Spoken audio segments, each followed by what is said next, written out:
In May 2023, the Centers for Disease Control in the United States declared 109,000 overdose deaths from 2022, higher than 2021. The incidence of deaths among those ages 10 to 19 increased over 100% over the 2 years prior to the 2022 report. But our brains and hearts just detach from such overwhelming statistics. Let's reframe the numbers. During the entire Vietnam War, 58,000 US soldiers died. Drugs are killing far more people each year than the Vietnam War did in 20 years. Drugs are killing people in this country at a rate roughly the rate of military deaths in World War II. That's like mind-blowing. The CDC also states that for every drug overdose that results in death, there are many more non-fatal overdoses, each one with its own emotional and economic toll. Enough grim numbers. What are we doing about this deadly problem? We're jailing drug dealers, building more drug rehab centers, creating outpatient treatment centers, teaching kids to just say no, providing narcotic receptor blockers, naloxone in this case, over the counter, and in vending machines.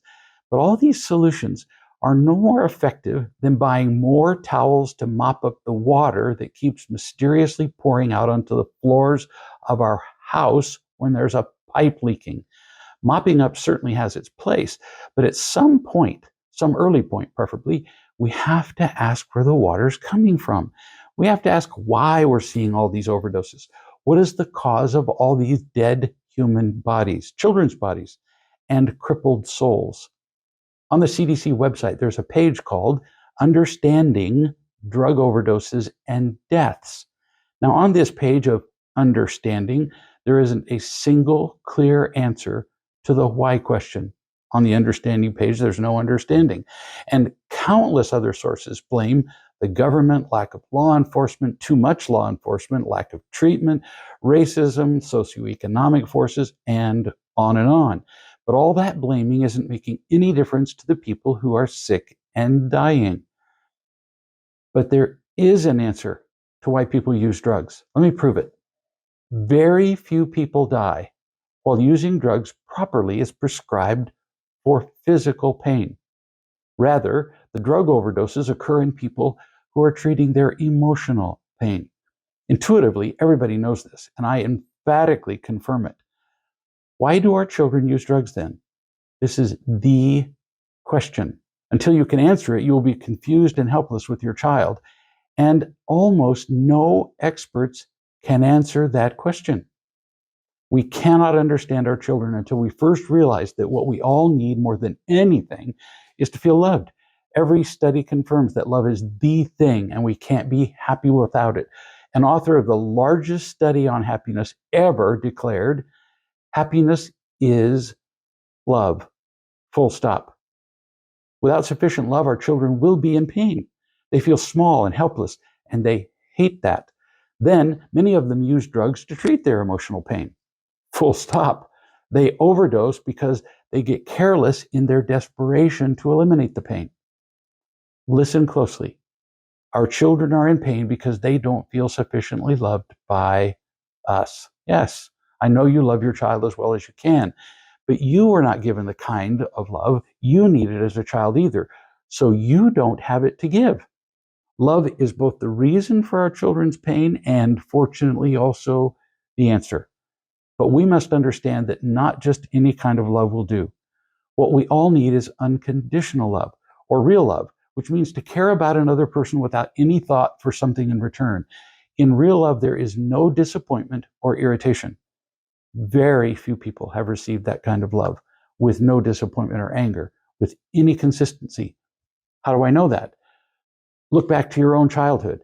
At how many times your parents and others rolled their eyes at your mistakes. They criticized your performance, especially with a tone. They told you that they were disappointed in you with their words, their facial expressions. Or you just needed to talk to somebody and there was nobody there. On each of those occasions, you were not being unconditionally loved, whether aggressively or by simple neglect. And you felt the message, I don't love you. Really, whether you consciously remember such events or not. It was like being poked with a sharp stick, and your children feel the same pain.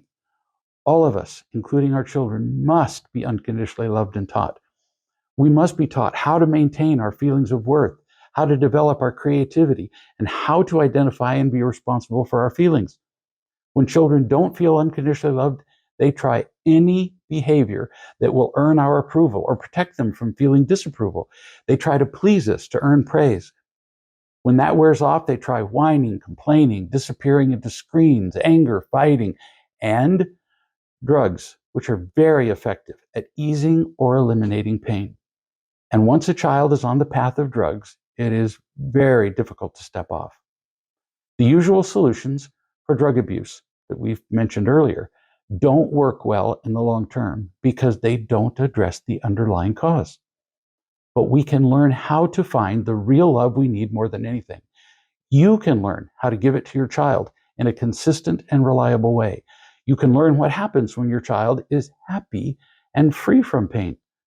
Watch your child's addiction disappear naturally, along with improvements in school performance, chores, relationships, without pushing, nagging, and controlling. Watch your child turn to you for more affection. Allow the tears to fall as you see your child feel loved and even become more loving to his siblings.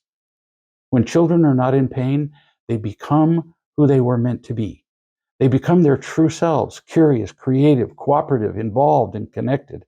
They become more responsible in ways you can't imagine till you see it happen. How could you possibly want more for your children than that? You don't have to figure this all out on your own. It's already been figured, thoroughly tested, and written. Go to realloveparents.com and begin with the free chapter of the Ridiculously Effective Parenting Training. The entire training teaches you how to help your child with their drug use, but it begins with teaching you how it all began and what you need to learn before you can help your child. The training specifically teaches you about responding to drug addictions in chapters 4 and 8. We all want a quick fix. Who doesn't? That involves a short list of things to do, but that never, ever works with significant problems. What the training offers works, and it works consistently, but only if you are committed to doing it.